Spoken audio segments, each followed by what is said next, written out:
It is time for Take 3 from the Highland Meadows Golf Club in Sylvania. It is a different kind of Take 3 today as the show is veered off from the norm, having some fun at the Jamie Farr Toledo Classic.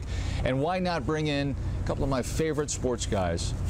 13 ABC Sports Director Dave Holmes, Sports Director of 106.5 The Ticket, Cumulus Radio's Norm Waymer. Great to see both of you.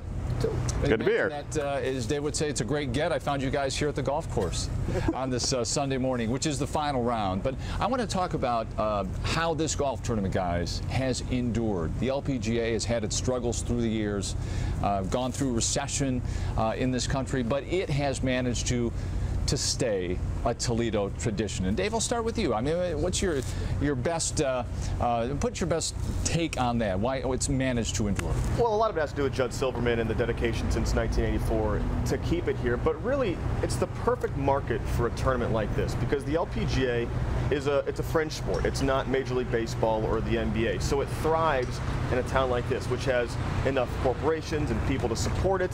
But, you know, it's a big deal to us. This is kind of our big week. Whereas if you throw some of these events in Chicago or New York, people might turn up their nose at it. But here we embrace it. We love it. We always have since '84. And I think just being a minor league town like the Mud Hens and the Walleye and this, we embrace these sports that we claim for us. Norm, you've been here for a long time, basically since this thing began back at Glengarry. Yeah.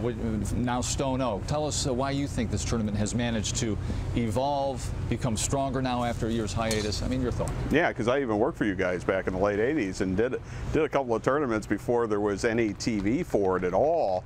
So I know exactly what you guys got to go through and the things that you got to cover, especially this year because there is no TV this year.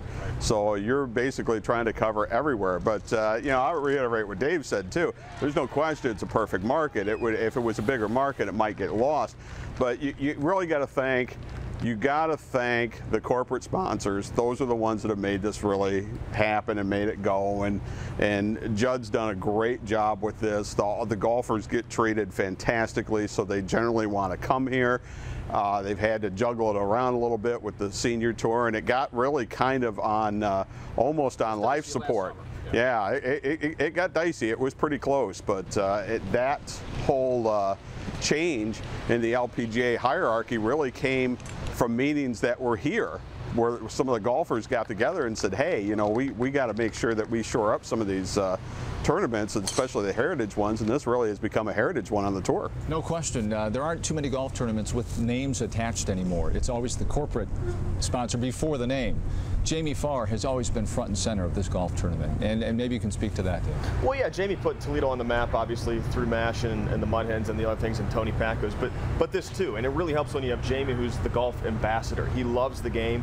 He protects the game. He loves the ladies who play this game too. So I think just having his passion here really helps him. And the ladies love Jamie. You can tell when they come in for the gala event and for the other things throughout the week, they love him because they know he's taking care of their sport. And their sport feels left out at times because it's not in the forefront of the public eye. So I think they see Jamie and they think he has our back, and they want to keep showing up for this event. Some of the players have spoke very fondly this week, even bragging about, quote, I have perfect attendance. That's what they've said at this event. We talked to Christina Kim the other day. She said, I never miss this event. I won't miss this event. They see it as almost a badge of pride here. We show up every year because Jamie has our back.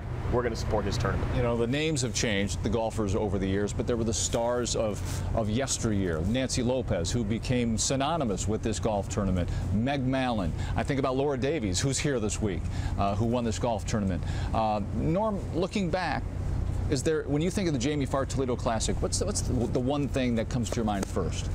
Probably Nancy Lopez, and you brought up Nancy Lopez, and was really pretty instrumental early on in the history of this tournament. But you know, don't forget there's been golfers like Annika Sorenstam that were here, and with the success that Sari Pak had here as well too. And it's unfortunate she got hurt, and because otherwise she would have been here this week. But to see the community too rally around her, you know, somebody who's not from here, one of the South Korean golfers that I think really helped break that barrier down a little bit too. And you know, those are the ones. Nancy Lopez really is probably the one that sticks out most for me. Dave, your moment that comes to mind first? Yeah, I mean, Sari Pak just obliterating the field with a record round in the late 90s, a record 4-day score in the late 90s, being a 5-time champ. It's something that's only been done by a couple other women. I mean, 5 times is the most anyone's won an individual tournament. So her domination, the way that she's embraced the community's embraced her. Like Norm said, there's all this backlash about not enough American golfers in the forefront. You've never felt that with Sayri Pak. She's really embraced this area, and I think she's been kind of the ambassador since Nancy Lopez. Since post-95, it's been her event. Thanks to both of you for your insight. We appreciate it. We know it's a very busy week for you guys. Working this golf course, all the work leading up to it, that incredible special you put together, Dave Holmes, the preview, and Norm Waymer. He's my hero, by the way. I hope not. As we look forward to the final round today. Thanks very much. Thank you. And that'll do it for this edition of Conklin and Company. We'll see you next Sunday, everybody. Make it a great Sunday. Come on out. See the final round here at Highland Meadow.